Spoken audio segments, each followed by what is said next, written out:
무슨 고난 주간에 갑자기 부활절 관한 말씀을 읽는가 생각하시는 분도 계실 것이고, 우리가 지난주 촌에서 지금 수요 집회 말씀 본문 삼기 때문에 이사야서를 해야 될 텐데 왜 그런가 그렇게 생각하시는 분들이 계실 텐데, 제가 미리 설명을 드리지 못했어요. 이 교재 보니까 지난 크리스마스 때와 같이 이 부활절에 대한 말씀이 있는데, 우리가 이 교재를 한 주 늦게 사용했기 때문에 맞지가 않습니다. 그래서 원래는 이게 4과 공부할 차림인데 5과 부활절 공과를 오는 주일에 공부하셔야 됩니다. 이 책으로.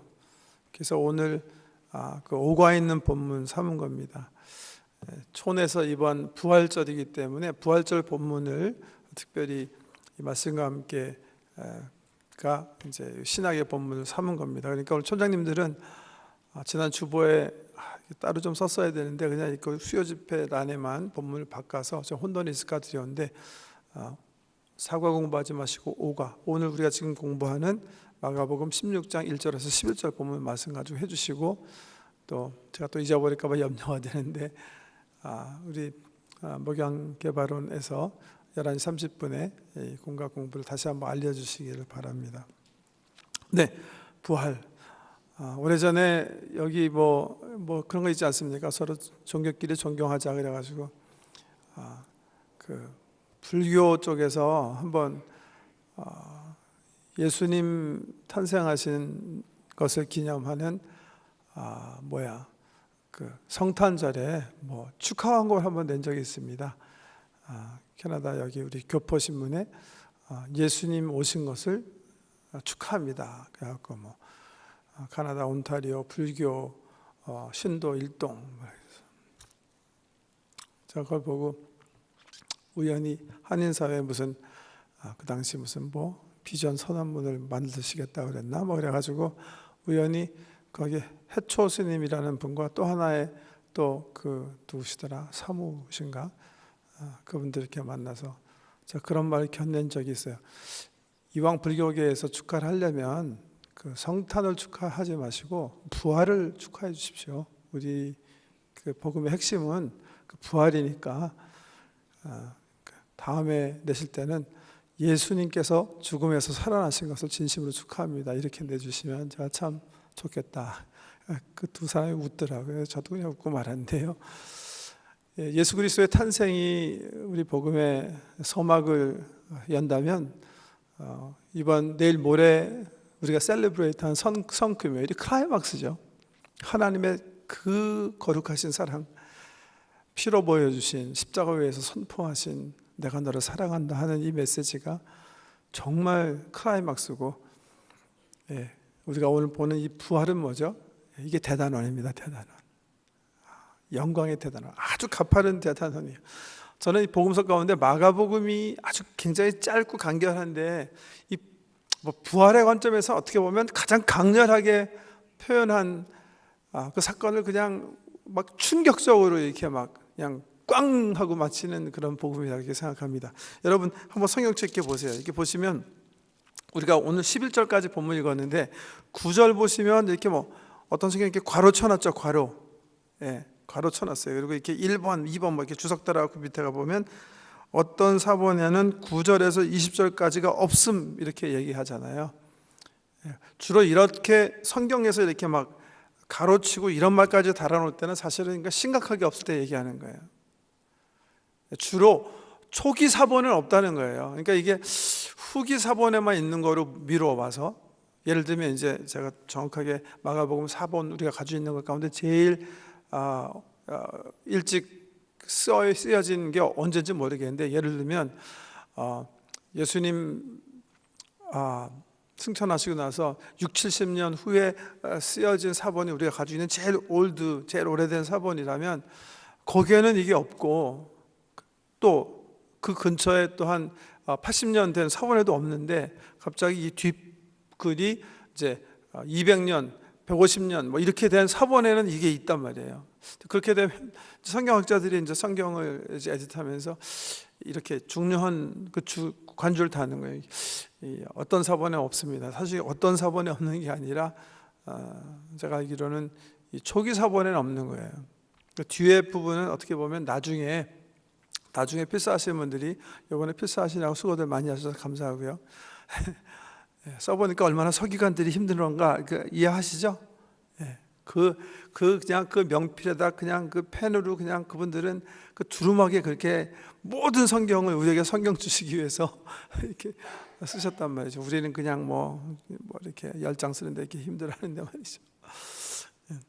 지금 무슨 말하다가 또 쓸데없이. 예, 죄송합니다. 예, 이제 8절까지 이제 성경이 써 있다 이게 마가복음이. 여기는 이제 우리가 11절까지 읽었지만 원래 그 초기 사본에 보면 8절까지만 성경이 딱 이렇게 써 있는데 이제 후에 이제 그 교회들이 이 뒤에 부분을 이제 더 이제 필사하시는 분들이 이제 써서 붙인 게 아닌가, 주로 학자들이 그렇게 많이 생각하고 있습니다. 뭐 어떤 게 진짜인지 모르죠. 뭐 사실은 늦게 우리가 좀 쓴 사본이 정말 처음에 오리지널이랑 더 가까운지 아닌지는 사실은 잘 모르는 거죠. 사실은 그건 학자들이 뭐 계산할 일인데, 일단 지금 대부분의 우리 성경학자들은 8절에서 본문이 사실은 끝난다 그렇게 생각해요. 근데 어떻게 보면 저는 마가복음이 8절에서 끝나는 게 더 멋있는 것 같아요. 왜냐하면 어떻게 끝나나 보세요. 여자들이 몹시 놀라 떨며 나와 무덤에서 도망하고 무서워하여 아무에게도 아무 말도 하지 못하더라. 이렇게 딱 끝나요. 마가복음의 초기 사본들 보면 사실 이게 맞는 것 같아요. 왜냐하면 이분들 보시면 뭐 향품 사가지고 이제 예수 끝났으니까 이제 장사 지낼 거니까 가서 이제 좀 발라가지고 썩지 않게 해야 되겠다. 그리고 열심히 돈 들여가지고 좋은 향품 사고 갔는데 전혀 기대하지 않는 일이 벌어져 있는 거예요. 엄청난 돌이, 그 이제 유대 무덤이 이렇게 동굴이거든요.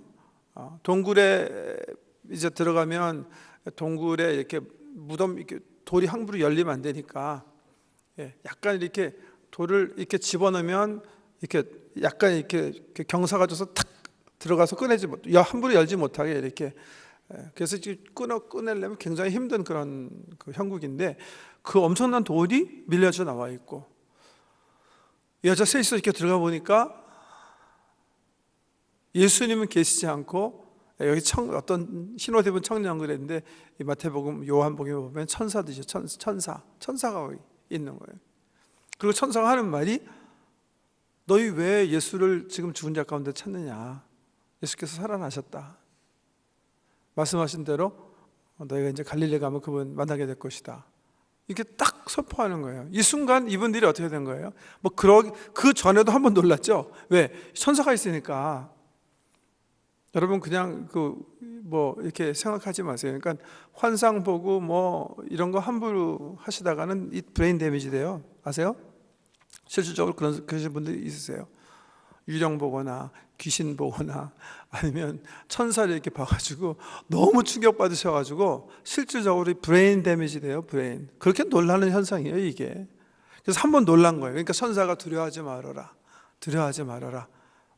그런데 하시는 말씀이 너희가 찾는 예수는 여기 계시지 않고 살아나셔서 벌써 너희 앞서서 갈릴리 가셨다 그러는 거예요.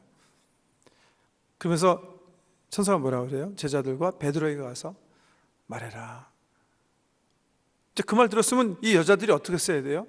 성경에 보면 빨리빨리 가가지고서 말했다 이렇게 끝나야 되는데 이 여자분들이 어떻게 딱 얼굴 마가복음이 딱 끝나요? 그냥 몹시 놀라 떨며 나와 무덤에서 도망하고 무서워하여 아무에게 아무 말도 하지 못하더라. 왜요? 너무 충격받은 거예요. 이분들은 사실요 아직 예수가 어떤 분인지 알지 못했었어요. 사실은 아무도 알지 못했죠. 그 당시에 그냥 평범한 사람이 그래도 뭐 그렇지 않겠는가 뭐 이러면서 쫓아다닌 거예요. 죽었으니까 죽은 거 아니겠는가 이렇게 쫓아다녔는데 지금 앞에서 딱 펼쳐진 현실 앞에서 그냥 자기가 쫓던, 자기가 만지고 자기가 들었던 이 예수라는 분과 자기 사이의 existential distance, 상상도 할 수 못하는 그 디스턴스를 그냥 그 일순간에 느끼는 거예요. 이분은 사람이 아니었구나. 이분은 정말 하나님이셨구나. 그 깨달음 속에요, 막 부들부들 떠는 거죠. 사실은 근접할 수 없는 그분이셨는데 모르고 그냥 함께 노는 거죠. 그죠? 근데 이 천사가 얘기하는 그 순간, 그리고 그가 놓였던 그 무덤에 그가 계시지 않고, 다른 성경에 보면 세마포가 개켜있다고 그랬는데요, 그거 보는 순간 그냥 오한이 오는 거예요. 오한이.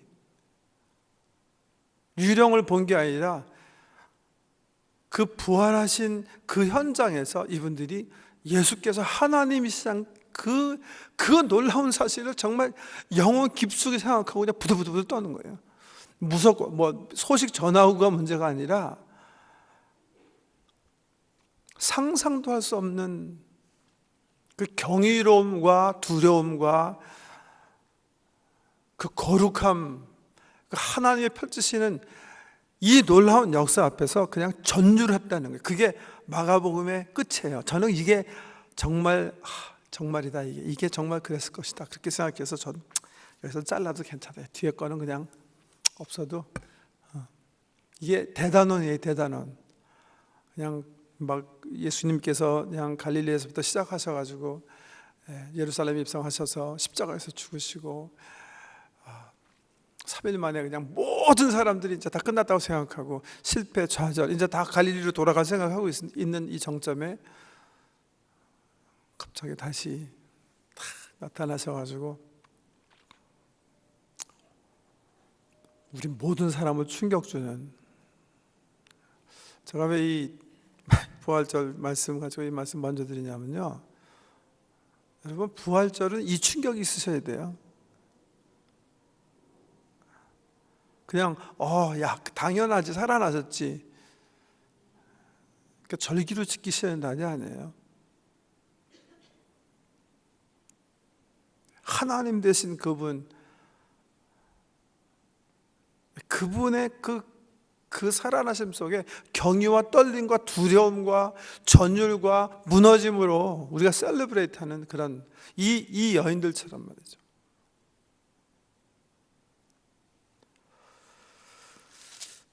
저는 그런 관점에서 정말 이 마가복음의 그 부활에 대한 선포, 참 놀라운 선포라고 생각하고요.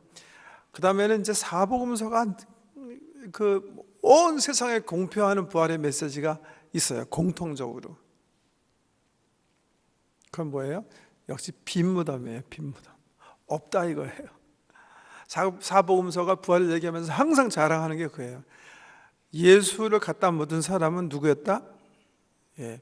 산헤드린 공회의 의원인 아리마대 요셉이라는 사람이었다. 유명한 사람이죠.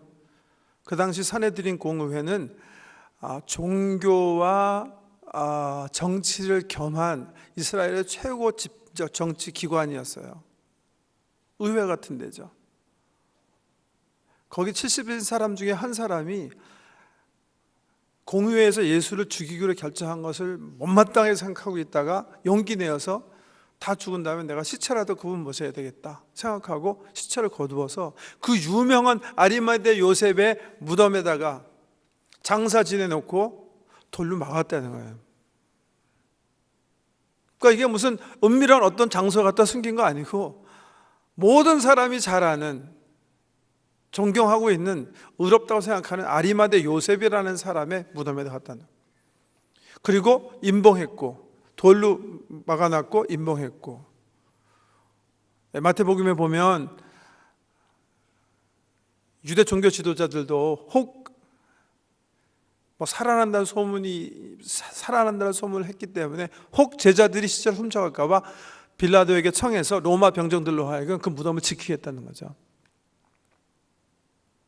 그런데 이미 안식일 첫날 돌은 열려 있었고 거기 가보니까 그 유명한 무덤에 예수가 없는 거예요. 그래서 사복음서가 다 얘기하는 거예요. 와서 보십시오. 안 계십니다. 없지 않습니까? 지금도 거기 성지순례 가보시면 가시면 볼 수 있어요. 한번 가서 보세요. 거기 우리 예수님 계신가 안 계신가? 안 계시거든요. 이것 때문에 그리스도의 복음이 증거되기 시작하는 거예요.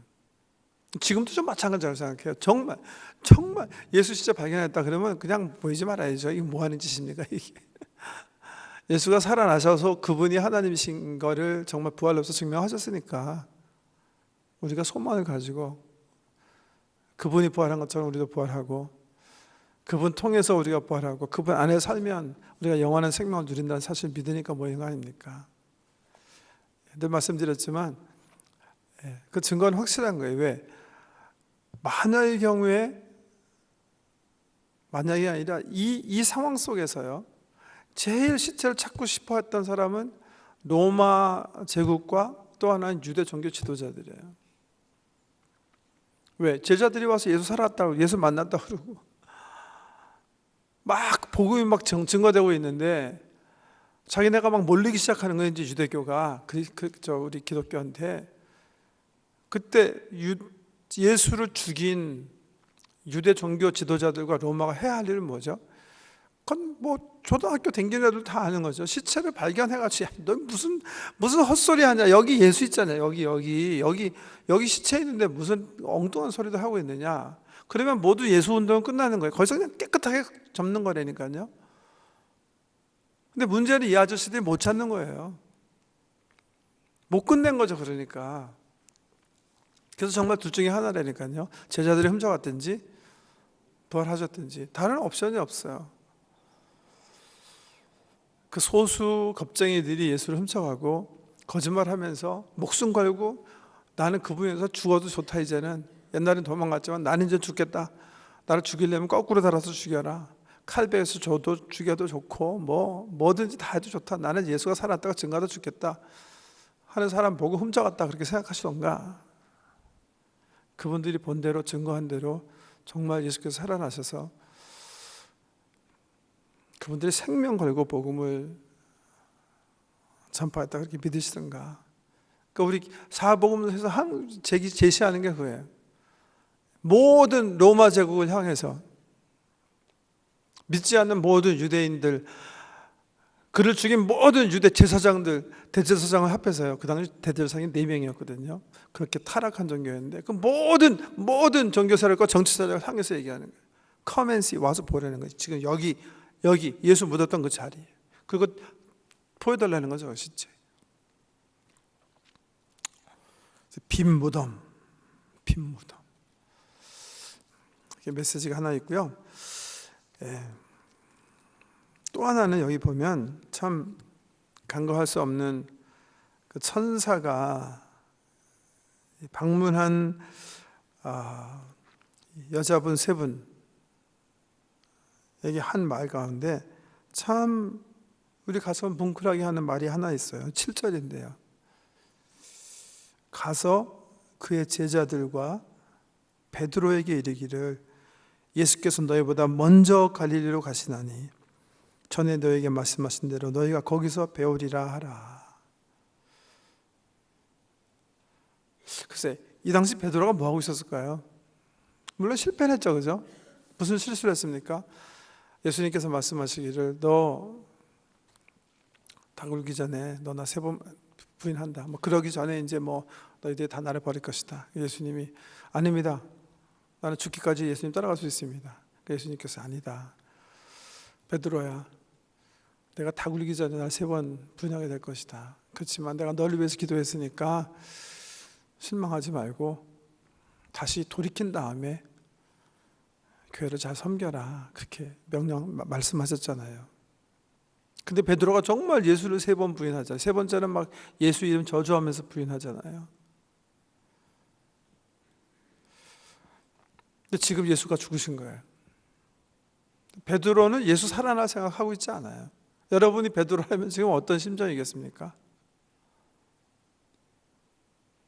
정말 허탈한 거죠. 첫째는 자기가 정말 기대했던 예수가 죽었으니까 허탈한 거고, 2번째는 그나마 그래도 의리를 지키려고 했는데 의리 지키지 못했으니까 완전 김센 겁니다. 그런 상황에 있는 베드로에게 예수께서 천사를 통해서 그런 메시지를 주시는 거예요. 제자들과 베드로에게. 전 참 이 말씀이 정말 은혜가 돼요. 우리 예수 그리스도의 깊이 있는 그 이해와 사랑, 그 섬세한 사랑, 지금 가장 수치스럽게 떨고 있을 베드로에게 이 말에는 다시 시작하자. 내가 너희를 다 사랑하고 않는다. It is okay. Let's do it again. 처음부터 다시 시작하자 하는 예수 그리스도의 정말 사랑의 초청이 이 말씀 속에 있는 거예요.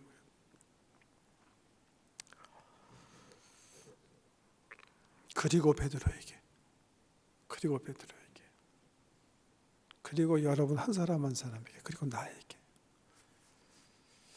혹시 오늘 주님 예배하러 나온 성도님들 가운데 베드로처럼 내가 정말 예수 올바로 섬겼어야 되는데 근데 내가 그렇지 못했구나, 그렇게 생각하시는 분이 계시면 우리 예수님께서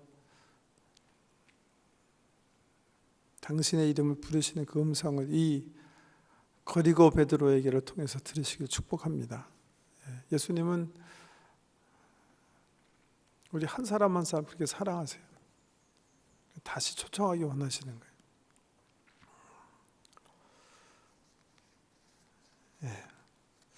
네 번째는요. 네 번째 그냥 하나 더 좀 말씀드리고 싶은 거는 7절에 가서 그의 제자들과 베드로에게 이르기를 예수께서 너희보다 먼저 갈릴리로 가시나니 전에 너희에게 말씀하신 대로 너희가 거기서 배우리라 하라, 이렇게 전하라고 그랬는데 이제 좀 이렇게 성서적인 관점에서 보면 마가복음에 보면요, 말씀하신 대로라는 단어가 굉장히 많이 나오는데요. 말씀하신 대로 고난 받으시고, 말씀하신 대로 실패하고, 말씀하신 대로 뭐 등등 이 여러 사건을 얘기하시면서 예수 그리스도의 언어의 신실성을 계속 이제 말씀하시는데 이미 얘기하셨어요. 우리 예수님께서 언제 얘기하셨죠?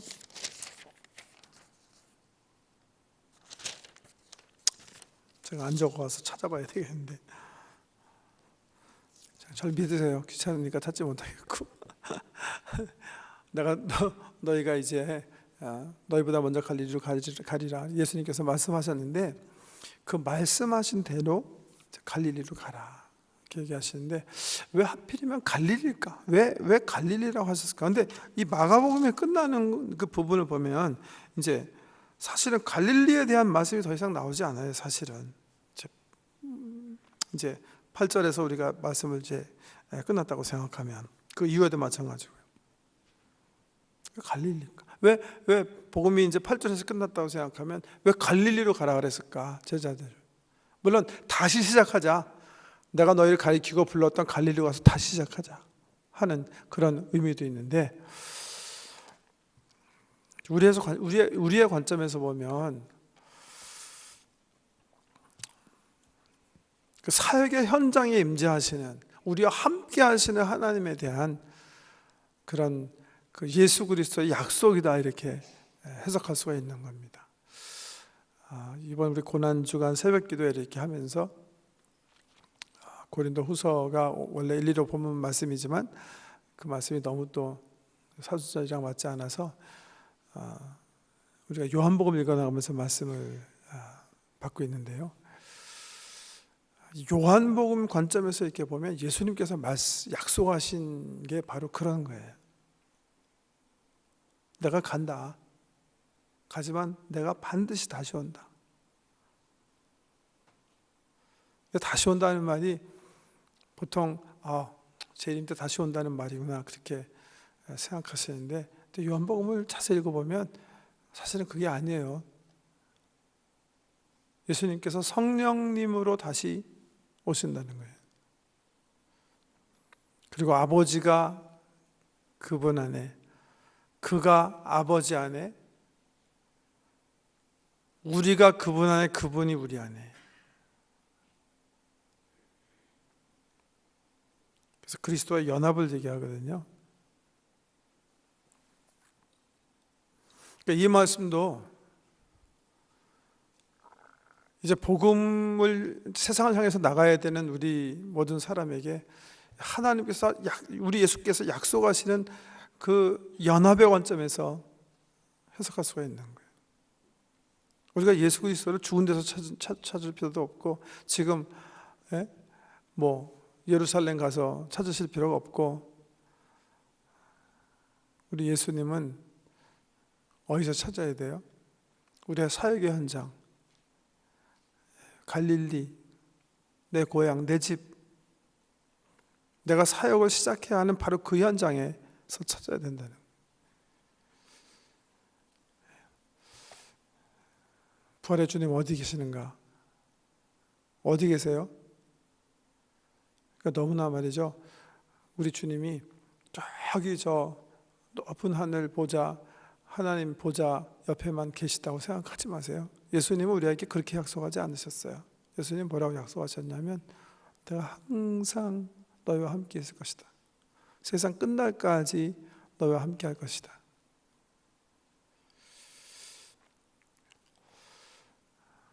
나와 함께 계신 주님, 지금도 내 삶에 현존하시고 나를 지키시고 보호하시고 인도하시는 그 주님을 바라보셔야 돼요. 내 삶의 갈릴리에서 주님께서 우리를 만나시기 원하는 거예요. 내 현재 현존하시는 하나님을 만나지 못하면 난 만나지 못해요, 이 세상에서. 그래서 토마스 머튼이라는 사람 그렇게 얘기해요. 어떤 사람이 당신이 자꾸만 그리스도와 연합을 얘기하는데, 그리스도 연합을 갈망하는 사람에게 우리는 무엇을 가르쳐야 됩니까? 그때 그분이 그렇게 얘기해요. 당신이 가르쳐야 될 첫 번째 부분은 이미 당신이 그리스도와 연합해 있다는 사실을 알아야 된다는 것입니다. 연합을 하는 게 아니라 이미 우리는 그리스도와 하나 돼 있어요. 세례 받을 때 우리가 예수 그리스도를 우리의 삶의 주인으로 영접할 때 우리 예수님이 이미 우리 영혼의 가장 깊숙한 곳에 함께하고 계시는 거예요. 믿으세요? 그 하나님과 함께 사는 거예요. 그게 예수 안에 사는 거예요. 나와 함께 하신 주님 속에 숨어서 나는 죽어져 버리는 게 바울이 얘기하는 성령의 열매 맺는 최상급의 삶이에요. 내 안에 그리스도가 있어야 내가 그 속에서 죽을 수가 있는 거예요. 그리스도 없이 난 지금 혼자 산다고 생각하면 역시 내 옛자가 사는 거예요. 주님은 나와 함께 계시는 거예요. 지금 여기 계시는 게 아니라 여러분의 영혼 속에서 여러분과 함께 동행하세요. 가정의 현장에서, 사업의 현장에서, 직장 현장에서 거기 함께 계셔서 여러분의 삶을 살기를 원하시는 거예요. 주인이시니까. 그 삶의 현장에서 내가 나를 죽이고 그리스도를 찾고 그분의 인도하심을 사모할 때 나는 비로소 나는 죽고 내 안에 계신 그리스도가 살아나게 하는 삶을 사는 거예요. 그 사역의 현장에서 주님 만나기 원하신다. 그 의미가 갈릴리라고 저는 생각해요. I'll see you in the Galilee. 내가 너희와 세상 끝날까지 함께 할 것이다. 특별히 너희 사역 현장에서 너희는 나를 볼 것이다. 그런 약속의 말씀을. 동행하시는 주님과 함께 나는 죽고 부활하신 주님이 살아나서 우리의 삶이 정말 그리스도의 그 영광스러운 삶으로 새롭게 되는 귀한 은총이 부활의 메시지와 함께 시작되시길 주의 이름으로 축복합니다. 존귀하신 아버지 하나님, 성도님들과 함께 부활하신 주님, 우리와 함께 하신 삼위일체 하나님을 잠시 생각했습니다. 우린 때때로 우리 안에 계신 성삼위 하나님 인식하지도 못하고 살지만 주님 끝까지 우리를 지켜주시고 함께 동행해 주시고 오늘날까지 인도해 주신 것 감사합니다. 이제는 주님 바라보는 삶을 살게 하시고 주님 안에 녹아들어져 죽게 하시고 우리 안에 계신 주님이 우리의 삶을 대신 살아 정말 주님 원하시는 아름다운 삶이 우리들의 삶을 통해서 펼쳐지는 은총을 누리게 해 주시옵소서. 이제는 내가 산 것이 아니고 내 안에 계신 하나님이 사신 것이다 하는 연합의 신비를 우리가 부활의 주님 성령님 통해서 하나님 모시고 살아가게 하여 주시옵소서. 예수님 이름으로 기도드립니다.